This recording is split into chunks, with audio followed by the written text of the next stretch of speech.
It was the summer I turned 12. That strange age when you're just old enough to sense danger, but still young enough to think nothing can truly touch you. We just moved to a little lakeside town, quiet, picturesque, surrounded by dense woods that felt alive.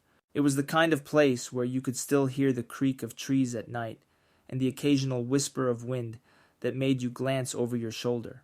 And one evening the carnival came to town. It was a peculiar thing, a spectacle that seemed to rise overnight on the other side of the lake, glittering with lights that reflected like jewels on the water. Word spread quickly: rides, games, performers, and the promise of something magical. My mother, ever trusting, nudged me out the door with a flashlight. "Go, have fun. Just be back before it's too late," she said. And so I went, more curious than cautious. Crossing through the woods, the air smelled of damp earth and pine. The trees seemed to lean in close, like they were listening. But when I stepped out into the clearing by the lake, the sight of the carnival erased all unease. It was enchanting. Ferris wheels spun lazily. Carnival music chimed in the air, and the colors, it was like a dream. I wandered for a while, letting the sights and sounds wrap around me. Then I saw it. A massive striped tent at the center of it all, red and white, its fabric rippling like it was breathing. Something about it drew me in. I couldn't resist. I lifted the flap and peeked inside. And there they were. Clowns.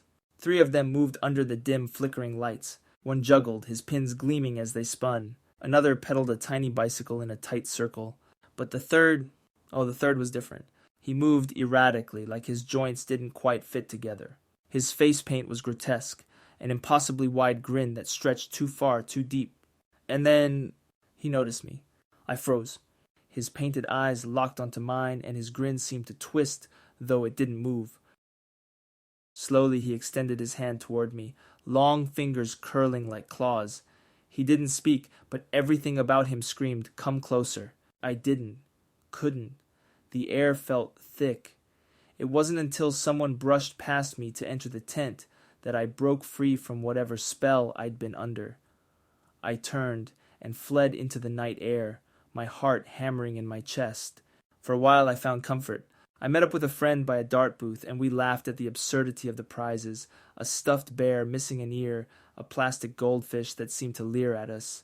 It was a relief to feel normal again. But soon the crowds began to thin, and the lights started to dim. My friend waved goodbye, disappearing into the shadows, and I knew it was time to head home. I retraced my steps back to the woods, flashlight in hand. The trees seemed darker now, the path narrower. The air hung heavy with silence, and then I heard it. A rustling, soft at first, but deliberate. My heart thudded in my chest as I turned, the flashlight shaking in my hand. And there he was, the clown. He stood just at the edge of the trees, his painted grin glowing unnaturally in the dim light. His voice was a whisper that slid under my skin. "Would you like to see the secrets of the carnival? Backstage?" My throat tightened. "No," I managed, my voice cracking. "I need to get home." I stumbled backward, my feet catching on roots. He didn't follow, not at first. He just stood there, watching, waiting. I turned and ran. The path stretched longer than I remembered, as if the woods themselves were conspiring against me. My lungs burned, but I kept going. I didn't dare look back, but then I heard it again, the crunch of leaves, slow and deliberate. He was following me. When I couldn't take it anymore, I spun around and hurled my flashlight with all the strength I had left. The beam spun wildly as it flew. I didn't wait to see if it hit. I ran, faster than I thought possible, until the comforting glow of the road came into view. The moment I reached it, the sound stopped. I looked back, but he was gone.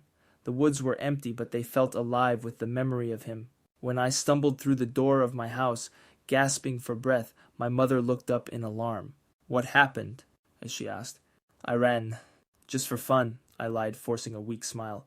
She didn't question it, and I slipped into my room. But sleep didn't come. I lay there, staring at the ceiling. The painted grin burned into my mind. Every creak of the house made me jump. Every shadow felt like him. The next morning, the sunlight felt thin, almost insincere. I couldn't stop thinking about the clown, the painted grin, the soft crunch of leaves, the way he just stood there. Part of me didn't want to go back, but curiosity has a way of overpowering fear, doesn't it? I told myself I needed to see for sure, to prove it was just a weird night, a fluke, nothing more. So I walked back to the edge of the woods. The carnival was gone. Every ride, every light, every trace of it had vanished overnight. But the space where it had stood, it didn't feel empty. The grass was crushed, the earth scarred in odd patterns, like deep imprints of something too heavy to belong to carnival rides. I didn't step closer. I just stood there, staring. And then the laugh, faint, almost a whisper. A laugh that didn't belong to the wind, curling out from the trees. I turned sharply, my heart leaping to my throat, but the woods were empty. Nothing. No one. Yet the laugh lingered, echoing in the back of my mind. That was the moment something shifted. The woods, the quiet, the shadows. They all felt different. I ran home trying to shake the sound.